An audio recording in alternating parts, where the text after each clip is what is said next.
Pas de conflit d'intérêt. Donc, pour les formules, je vais essayer d'être un peu pratique, ne pas vous combler avec des formules mathématiques.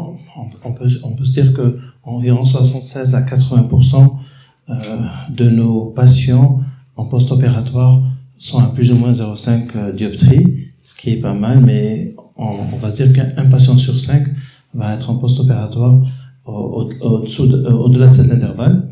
Et peut-être il sera mécontent. Il faut savoir que la chirurgie de la cataracte actuellement est devenue une chirurgie réfractive et le patient et même le chirurgien demandent l'hémétropie en post-opératoire pour la vision de loin. Donc, avec les nouvelles méthodes, ou bien dans le futur, on pourra atteindre les 90%, mais comme l'a expliqué bien le professeur Zian, on ne pourra jamais atteindre les 100% pour les explications qu'il a données. Probablement le problème, on est en train de mesurer une structure vivante, donc il y a un problème de diffraction et les mesures parfois ne sont pas très fiables de manière mathématique. Et deuxièmement, la position effective de l'implant, on ne saura jamais où va se positionner cet implant. Donc, dans le futur, dans un futur proche, peut-être avec de nouvelles formules ou de nouvelles méthodes, plutôt pas de formules, on pourra atteindre les 95%, mais on peut se dire que d'ici 10 ans, 20 ans, on ne pourra jamais atteindre les 100% de métropolisation pour les raisons qu'on vient de donner. Et je vous donne un exemple ici, un calculateur online des formules, la formule de Barrett, qu'on peut utiliser. Beaucoup de calculateurs qui sont très puissants de 4e génération, qui sont très fiables, sont gratuits et on peut les trouver et on peut les utiliser.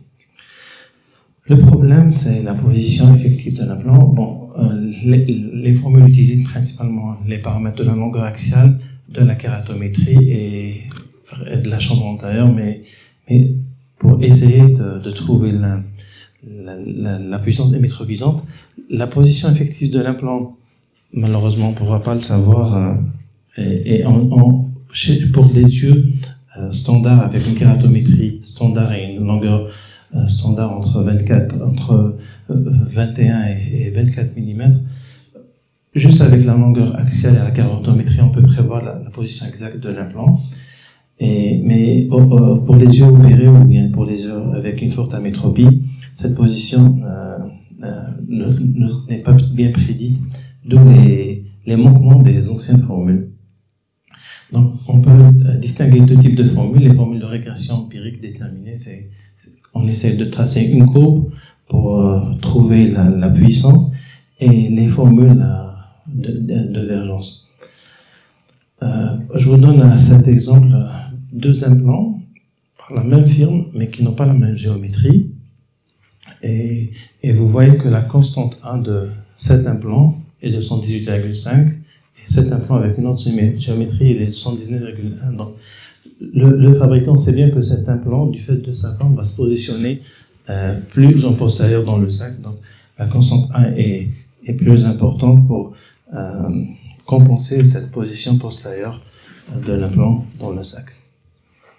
Donc, la constante A est délivrée par le fabricant après plusieurs essais, et comme l'a dit M. Zian, c'est une valeur empirique. On ne pourra jamais la démontrer avec des formules mathématiques ou des formules de physique.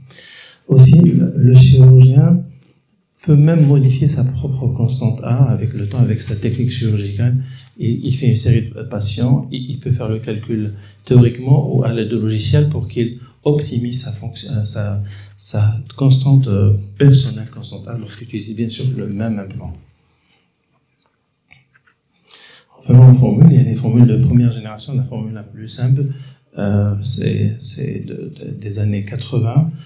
P, c'est la puissance, E, c'est la constante A, on vient parler de la constante A, et on utilisait avant juste deux paramètres, la longueur axiale, déterminée par biométrie, et la kératométrie. Ensuite, cette formule simple, elle est assez bonne pour les yeux standards avec une kératométrie moyenne et une longueur axiale standard, mais dans les cas non standards extrêmes, cette formule démontre des failles et et le patient peut se retrouver avec une amétropie importante en post-opératoire. Et pour cette raison, il y a eu ensuite les formules de deuxième génération. Et par exemple, on ajoute une autre constante, la constante C, et cette constante diffère, vous voyez, selon la longueur axiale, pour essayer c'est des formules linéaires, ça c'est une ligne dans un plan, et donc on ajoute des valeurs de manière fixe pour essayer de mettre la ligne sur le résultat pratique, et donc pour corriger les erreurs. Ensuite viennent les formules de troisième génération.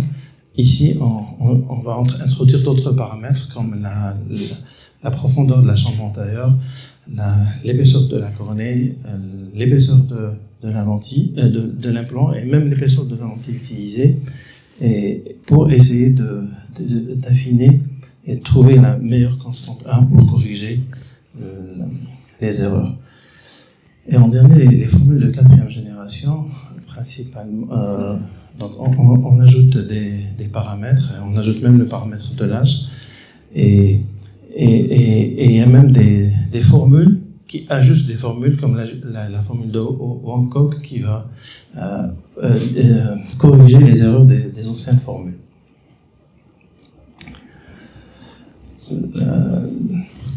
Okay. On a vu les formules basées sur les méthodes de divergence. Maintenant, on peut voir des formules basées sur le ray tracing, comme la formule de Olsen, qui est basée sur l'étude de la lumière axiale et paraxiale qui traverse l'œil. Elle dépend bien sûr de la position de l'implant de la profondeur de la chambre antérieure, et toujours une constante C qui est ajoutée.